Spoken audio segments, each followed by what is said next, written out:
हाय मेरे प्यारे दोस्तों, आपका AKSI स्टडी सेंटर में स्वागत है। आज हम समझने वाले हैं बायोलॉजी की 20 वेरी इंपॉर्टेंट क्वेश्चन जो 2016 से जो 2023 तक लगातार पूछे गए हैं।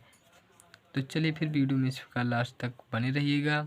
आज हम बायोलॉजी का टॉप 20 इंपॉर्टेंट क्वेश्चन करने वाले हैं। तो पहला क्वेश्चन है हमारा, प्रभाविता एवं पृथक्करण के नियमों का प्रतिपादन किसने किया था? तो इसका हमारा सही आंसर हो जाएगा मेंडल साहब। जो मेंडल साहब थे वो उन्होंने ही प्रभाविता एवं पृथक्करण के नियमों का प्रतिपादन किया था। अगला क्वेश्चन है हमारा, असंग जन पर टिप्पणियाँ लिखिए। जो असंग जन है उस पर हमको टिप्पणियाँ लिखना है। ये क्वेश्चन हमारा 2 नंबर में बोर्ड एग्जाम में पूछा जाता है। तो इसका आंसर हमारा हमने लिखा हुआ है, बिना निषेचन बीज का निर्माण की प्रक्रिया असंगजन कहलाता है। जब बीज का निर्माण बिना निषेचन के हो जाता है तो उसे हम असंगजन कहते हैं। यह एक प्रकार का लैंगिक जनन है, लेकिन लैंगिक जनन का अनुधरण करता है तो यह एक प्रकार का अलैंगिक जनन, लेकिन यह लैंगिक जनन का अनुधरण करता है। अगला क्वेश्चन है हमारा, टर्नर एवं क्लाइनफेल्टर सिंड्रोम में गुणसूत्रों की संख्या कितनी होती है? टर्नर और क्लाइनफेल्टर सिंड्रोम में गुणसूत्रों की संख्या कितनी होती है? ये क्वेश्चन बोर्ड एग्जाम में पूछा जाता है 1 नंबर में। तो इसका हमने इसका आंसर लिखा हुआ है, टर्नर में गुणसूत्रों की संख्या X0 तथा गुणसूत्र 45 होते हैं, और क्लाइनफेल्टर सिंड्रोम में गुणसूत्रों की संख्या XY एवं गुणसूत्र 47 होते हैं। अगला क्वेश्चन है हमारा, अनिषेक फलन क्या होता है? तो इसका हमने आंसर लिखा हुआ है, जब फल बिना निषेचन के बन जाता है तो उसे अनिषेक फलन कहते हैं। जब फल का निर्माण बिना निषेचन के होता है तो उसे हम अनिषेक फलन कहते हैं।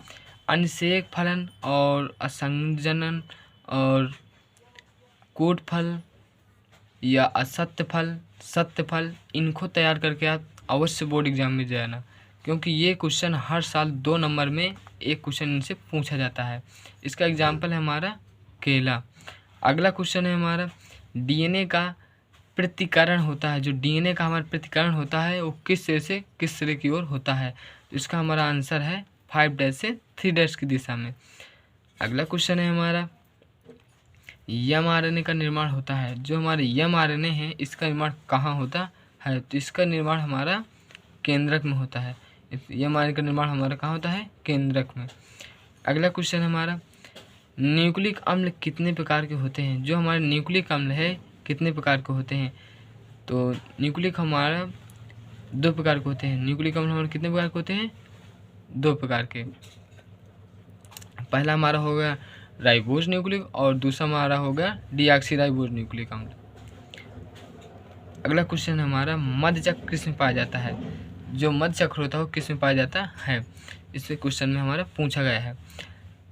जो मेंस्ट्रुएशन साइकिल होती है ये हमारी मनुष्य में पाई जाती है, और जो मध्य चक्र होता है ये हमारा गाय में पाया जाता है। किस में पाई जाती है? गाय में। अगला क्वेश्चन हमारा, TI प्लाज्मिड निम्नलिखित में से किसकी कोशिकाओं में कायल्पिक करता है? इसमें से हमने 4 कुछ ऑप्शन दिए हुए। पहला हमारे जीवाणुओं का, B नंबर विषाणुओं का, C नंबर पौधों का, D नंबर जंतुओं का। तो इसका सही आंसर हमारा पौधों का। जो TI प्लाज्मिड है वो हमारा पौधों का काल्पनिक करता है। अगला क्वेश्चन हमारा 10वां नंबर का है, पॉलीमरेज श्रृंखला अभिक्रिया किस में उपयोगी है? जो पॉलीमरेज श्रृंखला अभिक्रिया है ये हमारी किस में उपयोगी है? तो इसका ये क्वेश्चन भी 1 नंबर में पूछा जाता है। तो DNA प्रवर्धन में, जो पॉलीमरेज श्रृंखला अभिक्रिया है ये हमारा DNA प्रवर्धन में उपयोगी है। अगला क्वेश्चन है हमारा, जीन के विभिन्न रूपों को क्या कहा जाता है? जो विभिन्न जीन के विभिन्न रूप होते हैं उनको हम क्या कहते हैं? तो इसका हमने आंसर लिखा है, ये 1 नंबर में भी ये क्वेश्चन भी पूछा जाता है, युग्म विकल्पी। जो जीन के बहुत सारे रूप होते हैं उनको हम युग्म विकल्पी कहते हैं। अगला क्वेश्चन है हमारा, स्थानांतरण RNA पर क्या पाया जाता है? जो स्थानांतरण RNA होता है इस पर हमारा क्या पाया जाता है? इसका जो फुल फॉर्म होता है ट्रांसफर राइबोज न्यूक्लिक अम्ल। इस पर क्या पाया जाता है? तो इसका आंसर है हमारा विरोधी कूट। या इंग्लिश में हम बोलें तो एंटीकोडान इसमें पाया जाता है। क्या पाया जाता है? एंटीकोडान।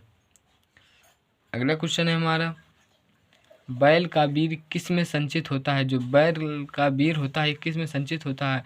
जब हमको किसी काम के लिए बैल का वीर संचित करना होता है तो हम उसे किस प्रकार संचित करते हैं? ये क्वेश्चन भी बोर्ड एग्जाम पूछा गया है।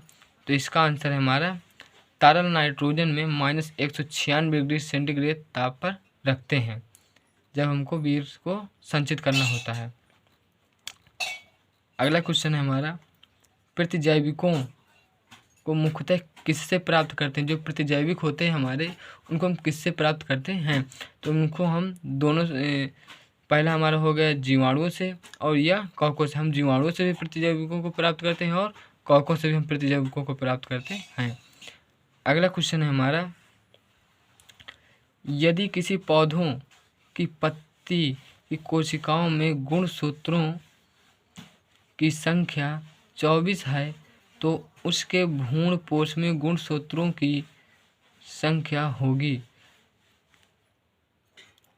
ये क्वेश्चन बोर्ड का इतना इम्पोर्टेंट और बेस्ट क्वेश्चन है जो बोर्ड एग्जाम में हर साल पूछा जाता है। ये very very most important question है बोर्ड एग्जाम के लिए। ये हर साल बोर्ड एग्जाम में पूछा जाता है। तो इसका हमारा आंसर है, जो भ्रूणपोष में जो हमारी गुणसूत्रों की संख्या होगी वो हमारी 36 होगी। कितनी हो जाएगी? 36।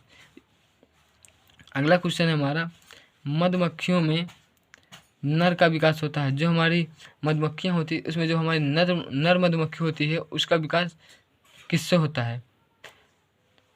तो इसका आंसर है हमारा अनिषेचित अंडे से। जो नर मधुमक्खी का विकास होता है वो हमारा अनिषेचित अंडे से होता है। यह पार्थिनोजेनेसिस द्वारा नर मधुमक्खी का विकास होता है, यह निर्माण होता है। अगला क्वेश्चन है हमारा, चिपको आंदोलन शुरू किया गया था। जो चिपको आंदोलन था वो कहाँ शुरू किया गया था? तो इसका आंसर है हमारा गढ़वाल में। कहाँ शुरू किया गया था? गढ़वाल में। अगला क्वेश्चन है हमारा, जेनेटिक इंजीनियरिंग का उपयोग होता है। जो जेनेटिक इंजीनियरिंग है इसका उपयोग कहाँ होता है? तो इसका उपयोग हमने लिख दिया है। पहला हमारा हो गया कृषि के क्षेत्र में, दूसरा हमारा चिकित्सक क्षेत्र में, तीसरा हमारा वैक्सीन में। जो जेनेटिक्स इंजीनियरिंग का उपयोग होता है, ये क्वेश्चन भी बोर्ड एग्जाम में 2017 में पूछा गया था, 2 नंबर का।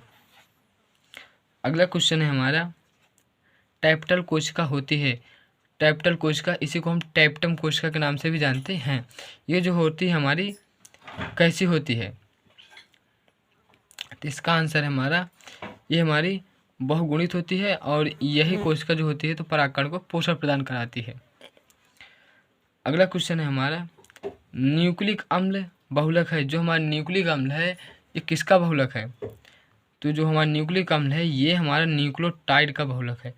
बहुत सारे न्यूक्लियोटाइड मिलकर न्यूक्लिक अम्ल का निर्माण करते हैं। न्यूक्लिक अम्ल का निर्माण करते हैं। बहुत सारे जब न्यूक्लियोटाइड की श्रृंखला को जोड़ा जाता है तो न्यूक्लिक अम्ल का निर्माण होता है।